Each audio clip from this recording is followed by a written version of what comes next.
আসসালামু আলাইকুম। ইউএনবিকে একটি সাক্ষাৎকার দিয়েছেন বিএনপি নেতা সালাউদ্দিন আহমেদ। তিনি বলেছেন, জামাতের সঙ্গে নির্বাচনী জোট গড়ার কোনো সম্ভাবনা নেই, কিন্তু এনসিপির সঙ্গে সম্ভাবনা আছে। তাদের সঙ্গে জোট গড়ার ক্ষেত্রে আলোচনার দ্বার উন্মুক্ত আছে। তবে তিনি বলেছেন, তফসিল ঘোষণার পর আর এই সম্ভাবনা থাকবে না, সেই সম্ভাবনা থাকবে তফসিল ঘোষণার আগে। এটা আমি যেটা গেস করি যে এটা অনেক কৌশলের একটি বিষয় তিনি সামনে এনেছেন, যে আগেই যাতে এনসিপি বিএনপির সাথে আলাপ আলোচনা করে, এবং কেউ কেউ বলেন যে ইতিমধ্যে টুকটাক আলোচনা কিন্তু হয়েছে, একেবারে হয়নি তা না। এখন এনসিপির যে অবস্থা, তারা এককভাবে নির্বাচন করে পারবে না, এটা বোঝে, বিএনপি বোঝে। আবার এনসিপি যদি জামাতের দিকে যায় তাহলে তার গায়ে একটা ধর্মীয় রাজনীতির লেবাস লাগবে, সেটাও তারা চায় না। কিন্তু আবার এটাও বিশ্বাস করে তারা যে বিএনপির সঙ্গে জোট করে খুব বেশি সুবিধা পাওয়া যাবে না, খুব বেশি আসন ছাড় দেবে, এটা মনে করার কোনো কারণ নেই। আর বিএনপিকে আদৌ নির্বাচনী জোট গড়বে, নাকি কিছু আসন সমঝোতার মাধ্যমে ছেড়ে দেবে?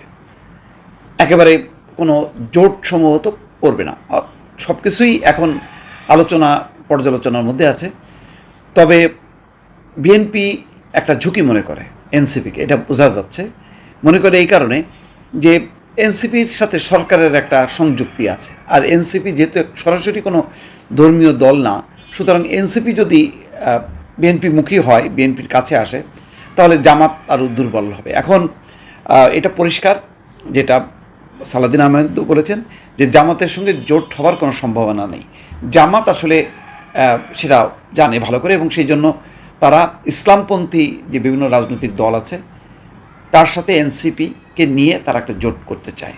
এখন এনসিপি কোন জোটে যাবে? বিএনপির সাথে গেলে কম লাভ, জামাতের সঙ্গে গেলে বেশি লাভ। কিন্তু জামাতের সঙ্গে গেলে এটা তারা নিশ্চিত না যে জামাতের সমর্থিত যে জোট হবে যে সমস্ত দলগুলোকে নিয়ে, তারা আসলে জয়ী হবে কি না।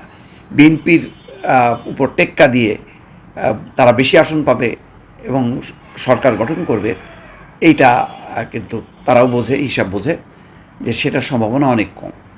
কিন্তু এখনই তারা বিএনপিকে ছাড় দিতে চায় না। আর বিএনপিও বোঝে যে এখন তারা অনেক কথা বলছে, এগুলো হলো চাপ দেওয়ার কথা, কৌশলের কথা। অর্থাৎ বিএনপি যাতে এনসিপিকে থামানোর জন্য তাদেরকে ডাকে এবং বলে যে তোমাদের এতগুলো আসন দেবো, তারা সেই বার্গেনটা করতে চায়। তো এই কারণেই এখন যেটা সালাউদ্দিন আহমেদ দেখলাম যেটা বলছেন, যে এখন কৌশলের খেলা চলছে, প্রত্যেকে যার যার দাবি সেগুলি উপস্থাপন করছে, বলে সে তার সুবিধার জায়গাটা ইনশিওর করতে চাচ্ছে। তবে দেখলাম এই পুরো সাক্ষাৎকারে সালাউদ্দিন আহমেদ সবচেয়ে বেশি জোর দিয়েছেন কোনোভাবেই পেয়ার পদ্ধতিতে নির্বাচন না। পেয়ার পদ্ধতিতে নির্বাচন হলে এটা একটা গোলমেলে পদ্ধতি, এটা খুব কার্যকর পদ্ধতি না। এই পদ্ধতির মধ্য দিয়ে কম ভোট পেয়ে ওই এলাকায় অন্য একটা দল তার এমপি হবে, অথচ বেশি ভোট পাবার পর এলাকা সেই দলের এমপি পাবে না। ফলে এরকম গোলমেলে অবস্থাটা তারা চায় না। এবং কেউ কেউ তো বলেছেন, রাজনীতিতে যারা রিফিউজি, কম গুরুত্ব, তারা হলো পিআরের দিকে ঝুঁকছে, এই সমস্ত কথা। আবার তারা বলছে যে সংসদ অনেক বেশি প্রতিনিধিত্বশীল হবে, কিন্তু এটাও ঠিক। এত বেশি প্রতিনিধিত্বশীল হলে তখন এককভাবে সরকার গঠন করা যাবে না, তখন জোট সরকার হবে এবং সেটা দুর্বল হবে। অনেক রকম বিরোধিতা আছে, এই পক্ষে বিপক্ষে যুক্তি আছে। কিন্তু এই আলোচনায় দেখলাম যে আস্তে করে সালাউদ্দিন আহমেদ একটা টোপ দিলেন যে এনসিপিকে, যে আমাদের দরজা খোলা আছে, তোমরা আসো, কথা বলো, আমাদের সাথে দর কষাকষি করতে পারো, সেই সুযোগটা আছে। এবং সেই সুযোগটা কখন পর্যন্ত আছে? তফসিল ঘোষণার আগ পর্যন্ত। তফসিল ঘোষণার পর আর এই সুযোগ থাকবে না।